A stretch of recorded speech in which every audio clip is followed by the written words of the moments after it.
Bagaimana meyakinkan bahwa yang akan jadi vendor-vendor untuk Ya. program ini Ya. bukan lu lagi ya Ya. teman-temannya pejabat. Ya. Bagaimana memastikan bahwa ibu-ibu kantin di Ya. sekolah itu nggak akan tergeser Ya. oleh proyek besar ini. Ya. Silakan Prof.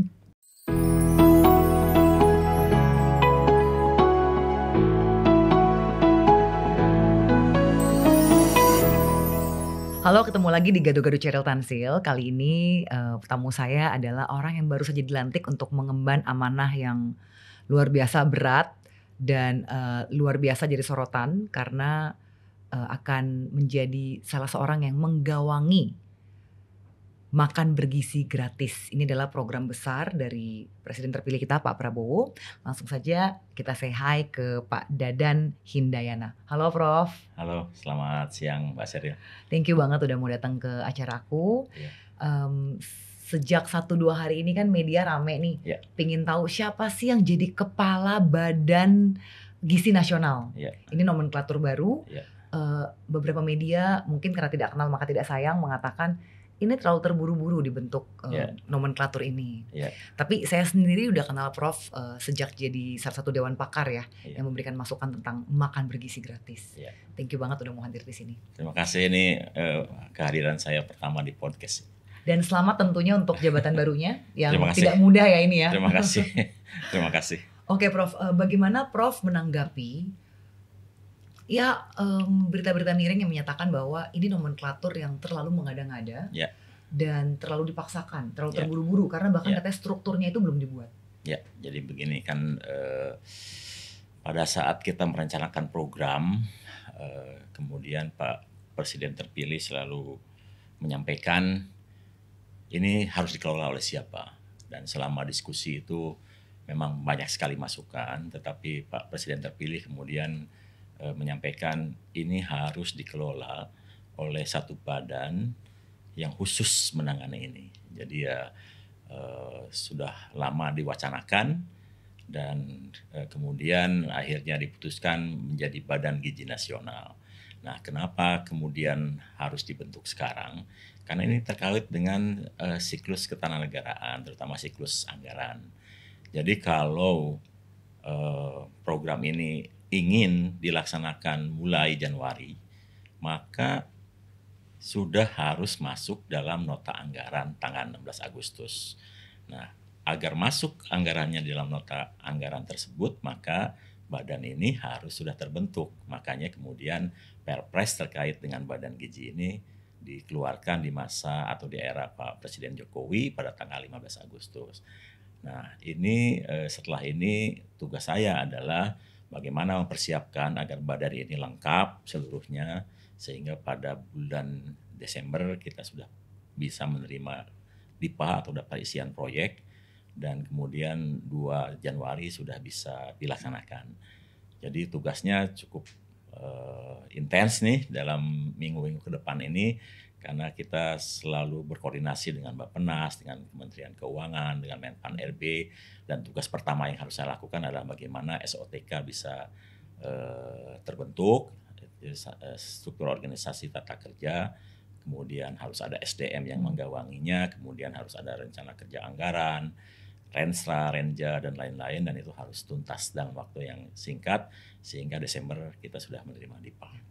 Prof Dadan sendiri kan sebenarnya keilmuannya kalau saya sih udah cukup tahu lah bagaimana Prof Dadan ketika kita diskusi soal makan bergizi itu seperti apa ya, dan juga bagaimana mempelajari kondisi di negara-negara lain yang sudah sukses. Tapi kemarin kan soal keilmuan Prof aja juga sempat jadi polemik ya. Beberapa media mungkin salah memberitakan. Ada yang bilang S3-nya jangan-jangan nggak valid. Nah mungkin dalam kesempatan ini bisa dijelaskan juga nih. Ini didikan IPB juga kan ya, sempat lulus IPB ya? Iya betul. Jadi lokal juga nih, hasil lokal dan akan membuat gizi orang Indonesia lebih baik. Jadi begini, saya itu kan sebetulnya pendidikan S1-nya dari hama penyakit tumbuhan atau sekarang jurusannya berubah menjadi proteksi tanaman. Ini terkait dengan hal yang membuat agar produksi pertanian itu mencapai standar optimalnya agar terhindar dari gangguan hama dan penyakit. Itu S1 saya, kemudian saya lanjutkan sekolah saya di Jerman, Dan saya adalah salah satu orang di Indonesia yang punya gelar S3 tapi tidak punya gelar S2. Jadi kalau tulisan nama saya ditulis Dr. Insinyur Dadan Hindayana MSc, pasti saya coret. Kenapa? Karena saya tidak punya ijazah S2. Karena sistem pendidikan di Jerman itu sistem pendidikan seperti pendidikan Indonesia masa lalu. 6 tahun, kemudian masuk program doktor. Nah, di Indonesia 6 kemudian tahun itu berarti S1 langsung S2 ya? iya, Setara S2 kalau di lah. sana itu diplom, kemudian S3. Nah, dulu Indonesia kan juga sistem pendidikannya mirip seperti Belanda, 6 tahun. Tapi kemudian pertengahan tahun 70, 80-an itu diubah menjadi 4 tahun, tetapi bebannya tidak dikurangi. Sehingga pendidikan kita tidak boleh diterjemahkan sebagai BSc atau bachelor. Kenapa? Karena kita ini beban SKS-nya 144. Jadi kita harus tetap menyampaikan bahwa kita ini adalah sarjana. Nah, alhamdulillah saya waktu berangkat ke Jerman masih insinyur waktu itu karena gelarnya masih insinyur. Kemudian ijazah saya dikirim ke Bonn dan oleh pusat penyetaraan ijazah di Bonn dinilai setara dengan lulusan Jerman. Jadi program diplom. Tetapi dengan syarat saya harus mengikuti 3 mata kuliah untuk ujian persetaraan. Nah, alhamdulillah saya berhasil menyelesaikan ujian persamaan 3 mata kuliah itu di Bonn tahun 97. Tapi kemudian saya menyelesaikan S3-nya di Universitas Hannover. Jadi di Bonn itu bukan S2 tetapi kualifikasi program doktor. Dan saya sudah eligible, kemudian saya pindah ke Hannover, dan di Hannover dinilai kembali, ternyata tidak cukup dengan 3 mata kuliah itu, saya tetap harus mengambil tambahan 1 mata kuliah yang terkait dengan keilmuan saya. Dan kemudian waktu di Bonn itu, saya harus mengambil mata kuliah yang tidak diambil di IPB. Ya, salah satunya adalah makanan ternak. Jadi saya tuh ujiannya makanan ternak, jadi tidak kuliah, tetapi harus menyelesaikan ujian persamaan di makanan ternak. Dan seperti kita ketahui makanan ternak itu basicnya adalah biokimia. Ya. Dan biokimia jadi dari itu, makanan ternaknya dulu harus bagus supaya ternaknya nanti ketika dikonsumsi juga iya, betul. punya kualitas yang bagus Ya. saat kita konsumsi ya. Basic sainsnya adalah biokimia dan Oke. pangan gizi basicnya adalah biokimia. Jadi, Tapi gimana Prof menanggapi? Sekarang kan berarti masyarakat kita sangat-sangat super kritis ya. Ya. Nggak mau lagi ada orang yang duduk di eksekutif tapi ternyata tidak punya keilmuan. Ya. Karena sekarang aku lihat kan, ya politik itu kan banyak yang bilang cuma bagi-bagi jabatan, Ya. tanda terima kasih. Ya. Nah, Prof merasa betul-betul dari keilmuannya itu Ya. sesuai ya untuk jadi ujung tombak gizi ya kita. sebenarnya kalau terkait apa yang mau saya kerjakan itu bagian kuliah saya tiap minggu. Jadi kalau ada yang ingin isi kuliah saya, hadir saja di mata kuliah saya akan jelaskan 2 minggu pertama itu persis yang akan saya laksanakan sekarang di Badan Gizi. Kendala-kendala kenapa SDM Indonesia itu tidak kalah unggul dibandingkan, ya nggak usah jauh-jauh lah dengan Singapura saja. Apa kendalanya dan sebagainya, itu isi mata kuliah saya. Meskipun itu bukan tentang khusus gizi, tetapi bagian pengembangan SDM secara keseluruhan. Iya. Seperti itu. Dan saya harus terus terang sebetulnya menyampaikan di sini bahwa saya bergabung dengan Pak Prabowo Subianto itu sebagai ahli pertanian, dan awalnya saya ingin bergabung untuk membangun pertanian Indonesia, ya, terutama terkait dengan food estate dan lain-lain, karena memang keahlian saya di situ. Karena begitu kita mengembangkan pertanian, nanam itu mudah. Yang sulit adalah bagaimana mempertahankan hasil pertanaman kita, karena gangguan hama penyakit lebih berat dibandingkan menumbuhkan. Seperti itu. Dan dalam perjalanan waktu ketika Pak Prabowo Subianto launching tentang program makan bergizi, setiap kali rapat saya yang selalu menyiapkan materinya tersebut, kemudian pada akhirnya membuat percontohan-percontohan, dan saya adalah salah satu yang meminta secara khusus melakukan pilot project terkait dengan makan bergizi, dan alhamdulillah itu sudah bisa dilaksanakan dari bulan Januari tahun 2024 dan sampai sekarang masih berjalan. Berarti sudah hampir 8 bulan. 8 bulan ya. 8 bulan. Prof, banyak orang cukup skeptis gitu ketika tahu, oh akademisi, karena akademisi itu banyak yang bilang pintar ketika on paper dengan planning dan perencanaan. Tapi ternyata kan sudah dijawab bahwa sudah dilakukan pilot project di beberapa daerah ya. Seingat saya di beberapa daerah. Boleh tahu nggak sih dok, Prof, tantangan terbesarnya ketika mengimplementasikan mimpi-mimpi besar ini, rencana-rencana besar dan idealis ini, ketika kita turun ke lapangan, tantangan terbesarnya itu apa? Ya, secara teknis memungkinkan atau tidak. Yang kemudian bagaimana cara penyaluran dan sebagainya, dan ternyata bisa kita jawab dengan sangat baik sehingga program ini berjalan dengan sangat lancar, memberikan manfaat yang cukup besar dan masyarakat bisa merasakan manfaatnya. Nah, dari pilot project ini kemudian kita ingin copy paste penerapannya di seluruh Indonesia. Dan perlu diketahui saya memang akademisi, tapi sepulang dari Jerman tahun 2001 awal, itu saya sudah diminta untuk mengurus transformasi IPB dari perguruan tinggi negeri menjadi PT BHMN, yang sekarang menjadi PTNBH ya. Dan kayaknya sudah takdir saya selalu menggawangi hal-hal yang baru. Jadi di IPB tahun 2003 itu saya diminta menjadi direktur pengembangan institusi dan usaha penunjang. Itu adalah salah satu direktur yang belum pernah ada di perguruan tinggi, dan itu saya menginisiasi dari awal, dari tidak punya kantor menjadi kemudian establish.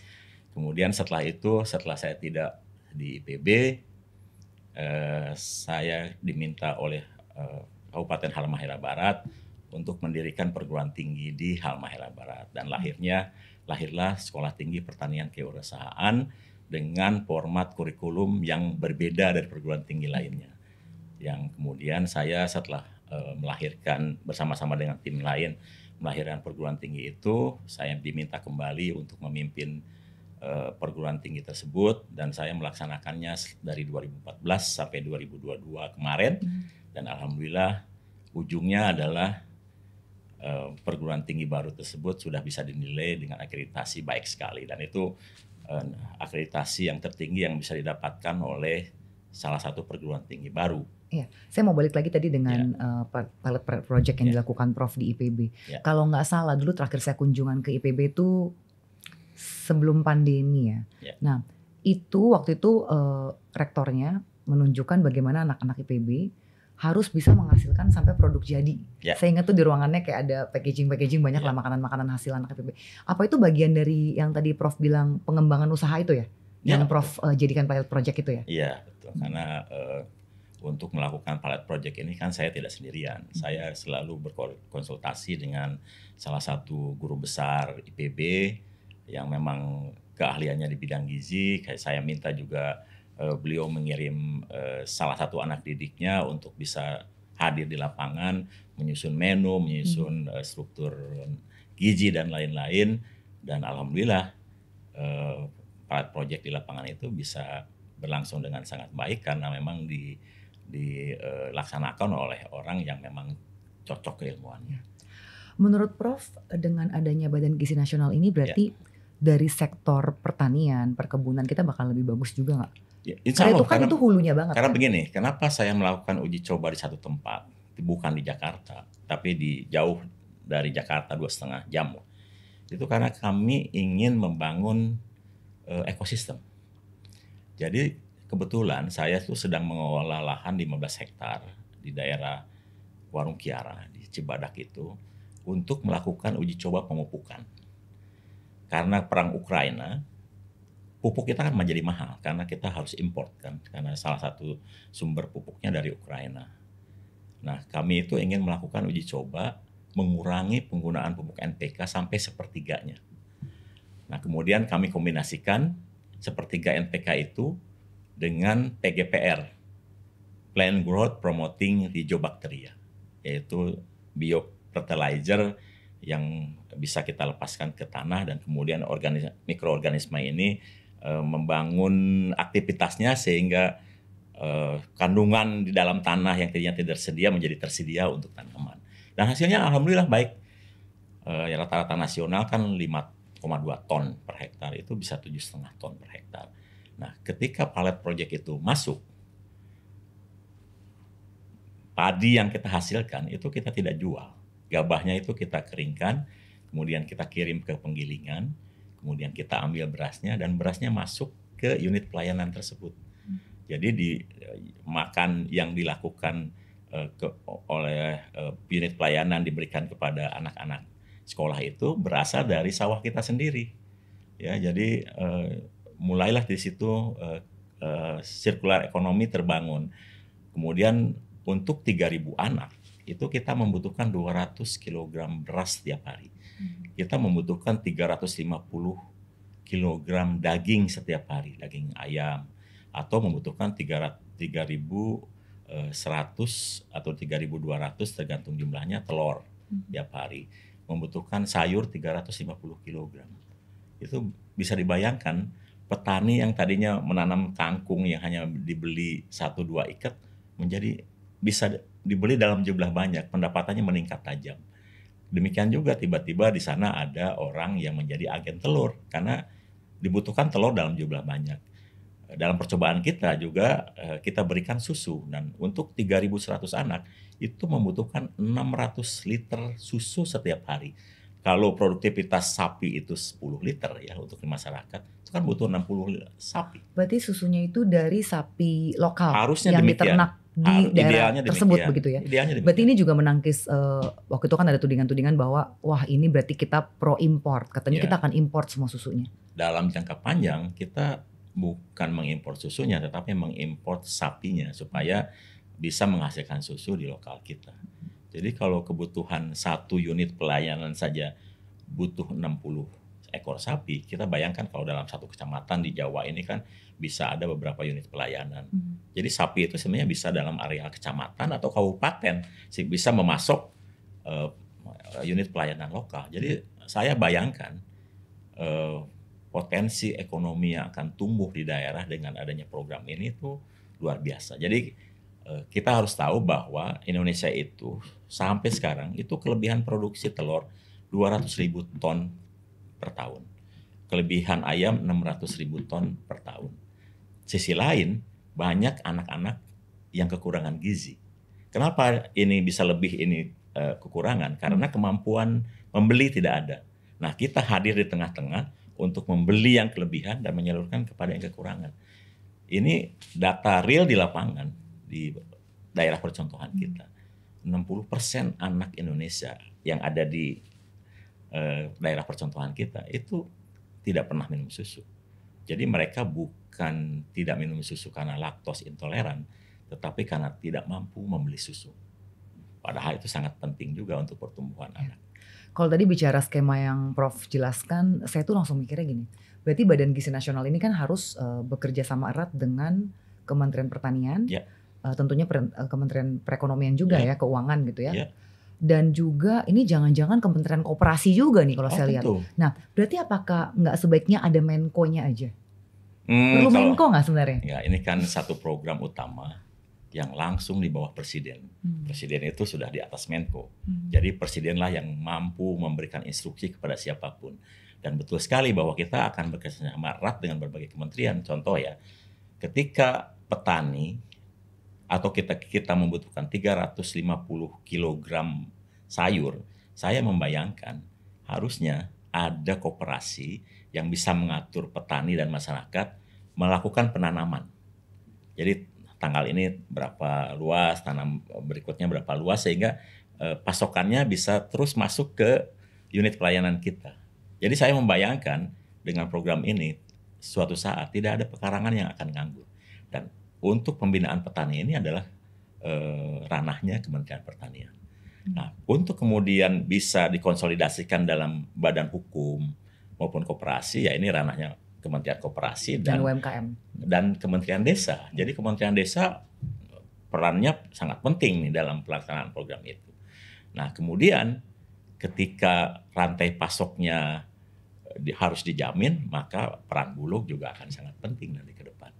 Nah, kemudian ketika kita menyasar ibu hamil, ibu menyusui, anak balita, itu tidak terlepas dari peran Kementerian Kesehatan. Karena dari percontohan kita, ibu hamil, ibu menyusui, kita beri bantuan, mereka tetap harus koordinasi ke puskesmas. Anak balita yang kita beri bantuan tiap hari, ini harus dipantau dan dikoordinasikan dengan Posyandu. Jadi Berarti Kementerian Kesehatan istilahnya tuh penting nanti sekali dalam kaitan ini. badan yang Prof Gawang ini berarti nanti istilahnya semacam trafficnya begitu ya? Ya, kita yang melakukan intervensi. Intervensi kebutuhan gizi baik ibu hamil, ibu menyusui, anak balita, anak sekolah dari PAUD sampai SMA. Tetapi pemantauan dan lain-lain, penyediaan fasilitas infrastruktur lainnya tentu saja ranahnya kementerian lain. Kita yang melakukan intervensi tindakannya. Kemarin juga ada satu pertanyaan dari wartawan ya, Ya. mereka tanya, waktu itu kita lagi dialog ramai-ramai ada mahasiswa.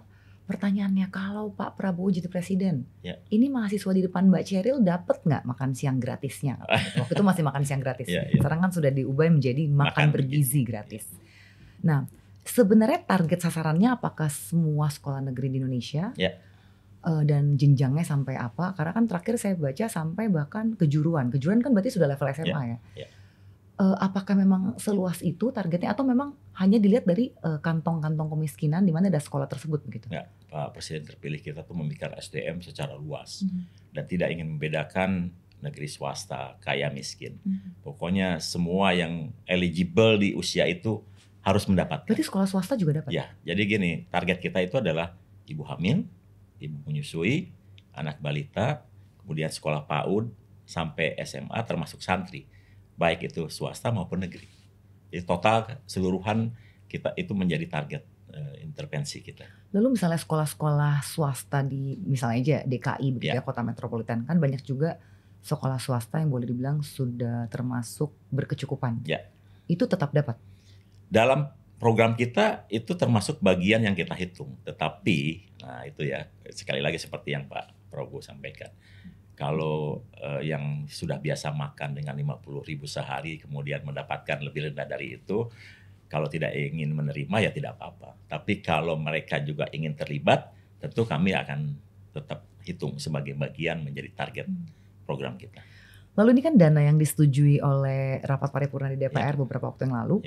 Itu 71 triliun. Saya hitung-hitungan kasar aja nih Prof, 71 triliun saya bagi 82,9 juta penerimaan manfaat ya. Terus saya bagi jumlah harinya, hari-hari yang sekolah lah, Senin sampai Sabtu begitu. Saya hitung itu angkanya sangat kecil Prof, itu masuk akal ya.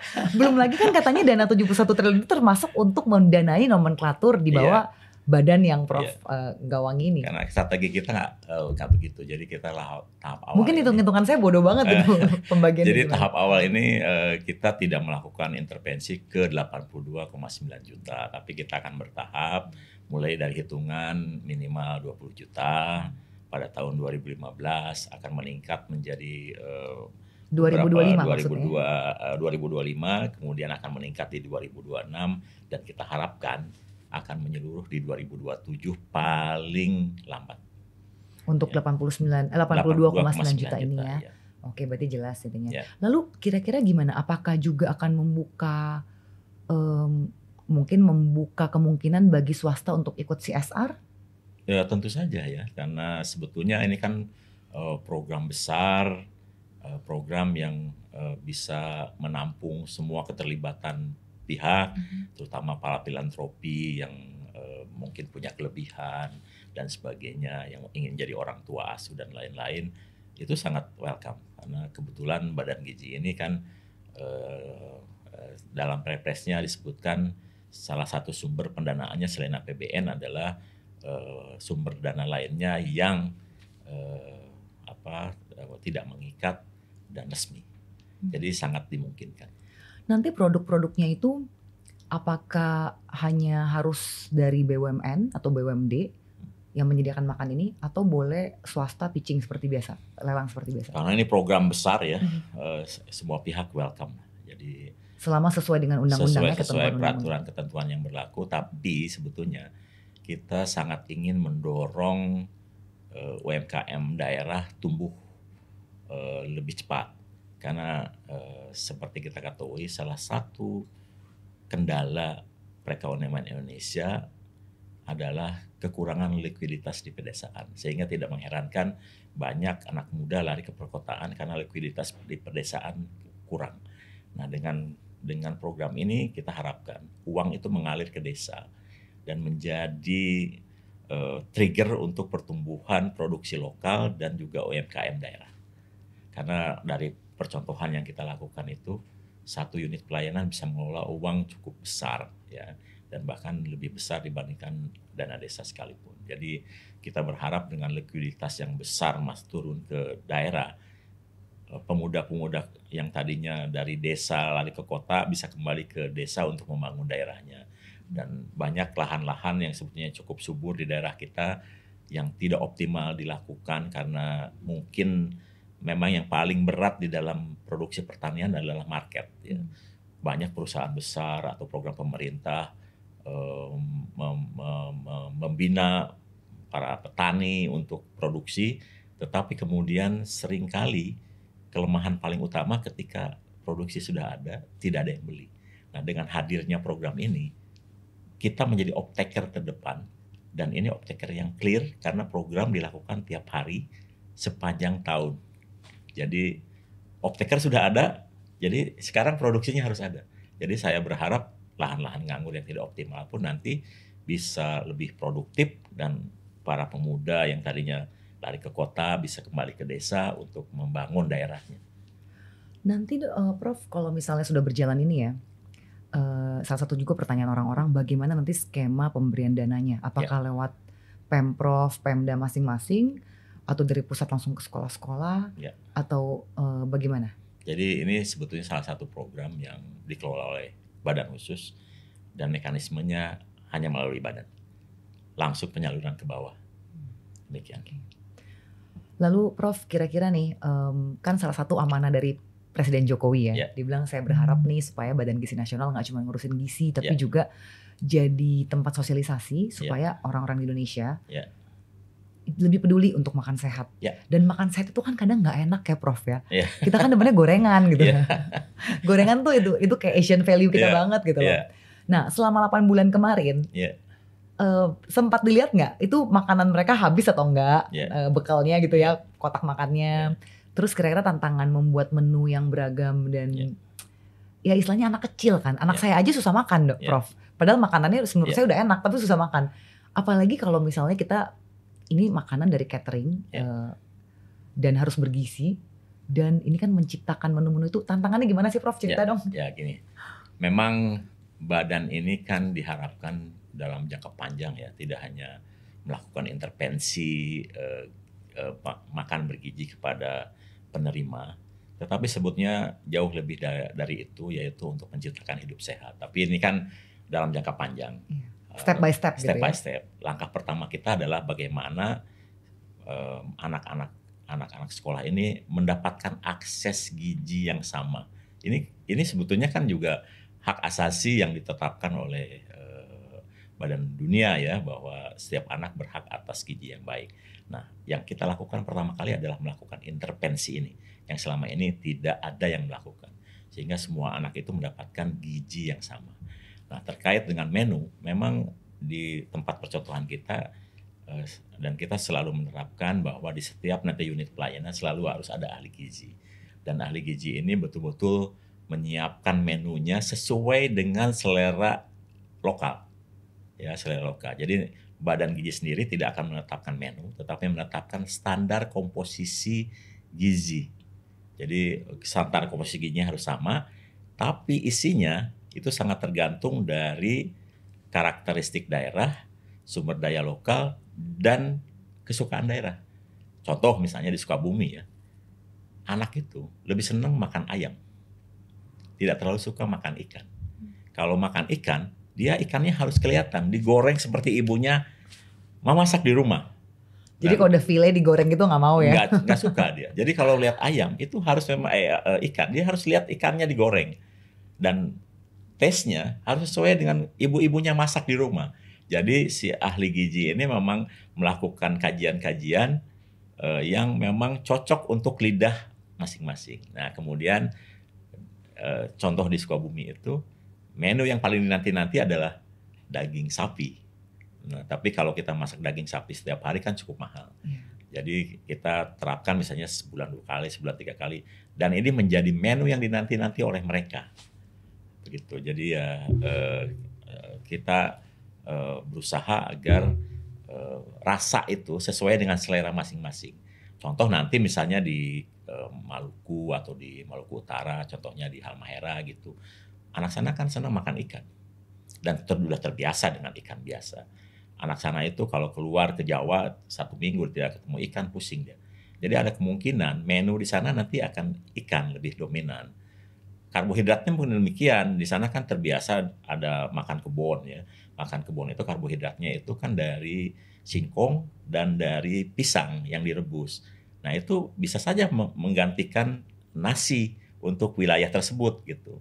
Ya, yang mungkin nasinya ada beberapa hari tapi lokal-lokalnya ada misalnya di Ambon misalnya atau di Papua nanti dengan papeda itu bisa saja. Jadi kita akan berikan keleluasaan kepada unit-unit pelayanan teknis di daerah itu untuk menyusun komposisi menu sesuai dengan preferensi dan kesukaan masing-masing. Iya. Lalu yang juga publik pengen tahu sampai hari ini sudah sejauh mana komunikasi dengan kementerian lain? Paling nggak dengan Ibu Sri Mulyani lah. Ya. Udah sampai mana nih komunikasinya? Alhamdulillah kita cukup intens. Saya sebelum ke sini baru saja rapat koordinasi dengan Menteri Keuangan, dengan Bappenas, ya, dengan Menpan RB terkait dengan persiapan pelaksanaan program ini pada tahun 2025. Dan kami dibantu dengan sangat intens sehingga saya pikir tadinya akan sulit menggawangi suatu badan baru, bagaimana nyusunnya segala macam. Ternyata dengan bantuan semua pihak ini dimudahkan karena saya juga sangat intens dengan Seknek, dengan Menpan RB, dengan Bappenas, dengan Menteri Keuangan sehingga mereka semua sangat terbuka dan sangat ingin agar program ini sukses dan badan gizi ini bisa terbentuk lengkap dalam waktu yang sesingkat-singkatnya. Ya. Baik Prof, terima kasih bincang-bincangnya. Sebelum saya tutup, saya satu lagi nih. Ada yang tanya, bagaimana meyakinkan bahwa yang akan jadi vendor-vendor untuk program ini bukan lu lagi ya teman-temannya pejabat. Bagaimana memastikan bahwa ibu-ibu kantin di sekolah itu nggak akan tergeser oleh proyek besar ini? Silakan Prof. Ya, ini program besar. Jadi nggak usah khawatir ya. Ini bukan program yang sebulan selesai, 3 bulan. Ini program setiap hari untuk memberikan makan bergizi kepada anak sekolah, santri, ibu hamil, ibu menyusui, anak balita. Besar sekali, tiap hari. Jadi banyak orang bisa terlibat. Dan saya pikir satu orang perusahaan besar pun tidak akan mampu. Contoh ya, kalau kita sudah melakukan 82,9 juta penerima makan setiap hari, itu kan butuh 82,9 juta telur dalam satu hari. Siapa yang bisa menyediakan? Ya, pasti banyak pihak yang bisa menyediakan. Ibu-ibu nggak usah khawatir makan di tempat percontohan kita. Itu ibu-ibu yang tadinya nganggur, sekarang bisa bekerja. Ya, bisa bekerja, mendapatkan penghasilan yang cukup buat mereka, bahkan mereka akan makan di unit pelayanan. Anak-anaknya, mereka punya anak-anak, tidak perlu memikirkan anak-anaknya makan juga karena sudah diberi makan di sekolah. Nanti yang memutuskan bahwa unit ini akan membeli kepada siapa itu dari Badan Gizi Nasional langsung atau dari kepala sekolah yang menunjuk vendor? Di unit pelayanannya masing-masing nanti, lokal. Jadi karena kemarin ada kekhawatiran bahwa kepala sekolah oknum-oknum itu akan bermain, mereka menunjuk vendor. Ya, tidak tertutup kemungkinan itu akan terjadi. Tetapi seperti yang saya jelaskan tadi, ini program besar yang saya yakin ini harus melibatkan banyak pihak. Contoh ya, ada vendor misalnya yang sudah datang ke saya, ingin memasok makan yang siap saji untuk daerah-daerah terpencil gitu. Saya tanya kemampuannya berapa? 30 juta seminggu. 30 juta seminggu itu kan terlalu kecil. Kenapa? Karena yang kita butuhkan 80 juta per hari. Ya kan? Artinya vendor besar pun tidak akan bisa langsung memasok dalam waktu singkat. Jadi kita berharap semua orang bisa terlibat dan terutama sebetulnya kita ingin menumbuhkan ekonomi lokal. Jadi kita berharap unit-unit pelayanan nanti itu lebih banyak kerjasama dengan koperasi, dengan BUMDes, dengan masyarakat setempat. Nah, bagi yang tidak bisa dipenuhi oleh masyarakat lokal, baru kemudian nanti rantai pasok nasional akan masuk. Maka di situ Bulog akan sangat penting. Ya. Dan kita juga akan sangat intens bekerja dengan koperasi. Koperasi ini hampir sudah 30-an tahun terlupakan, dan mulai saat ini melalui program ini kita ingin membangun koperasi lebih real intens, gitu ya. lebih Emang ada barangnya, bukan hanya simpan pinjam untuk jadi modal yang nggak jelas. Negara-negara maju basis ekonominya koperasi, kenapa kita tidak gitu. Iya, Prof, nanti kira-kira di badan ini akan ada fungsi pengawasan juga nggak? Jadi misalnya nggak harus lapor ke KPK, mungkin ya korupsi-korupsi kecil, mungkin ada oknum yang bermain dia mau monopoli masukin vendor. Karena kan ini saya lihat memang potensi orang bermain jadi calo vendor ini ya.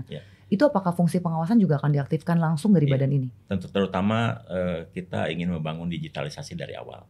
Jadi kita sudah melakukan uji coba, anak sekolah itu diabsen setiap hari melalui kalau yang sudah kita terapkan palm vein recognition. Jadi anak itu di-scan, datang tiap hari, kemudian informasinya akan masuk ke unit pelayanan, sehingga unit pelayanan akan tahu sekolah A itu hari itu berapa anak yang masuk. Nah, dengan informasi itu akan dikirimlah menu ke sekolah tersebut, sejumlah yang masuk itu, dan ketika anak ambil dia di-scan lagi. Betul tidak si makanan itu diambil oleh anak tersebut. Nah, ini kita akan koneksikan di seluruh unit pelayanan di Indonesia. Nanti Pak Presiden tinggal lihat di Jakarta aja, di kantor akan ada layar yang mengklik gitu. Anak, katakanlah sekolah SDA di Surabaya, berapa yang hadir saat itu yang masuk sekolah setiap hari itu. Hari Senin misalnya berapa orang, apakah dia mengambil makanan atau tidak. Nah, itu Pak Presiden bisa memantau itu dari Jakarta. Nah, untuk pengadaan dan sebagainya kita akan usahakan pembayaran pun cashless. Ya, cashless. Tapi banyak tempat belum ada sambungan internet atau naik turun sambungan internetnya, itu bagaimana? Program inilah yang akan mendorong internet masuk ke desa. Nah, ini bagus, jawabannya optimis ya. Iya dong.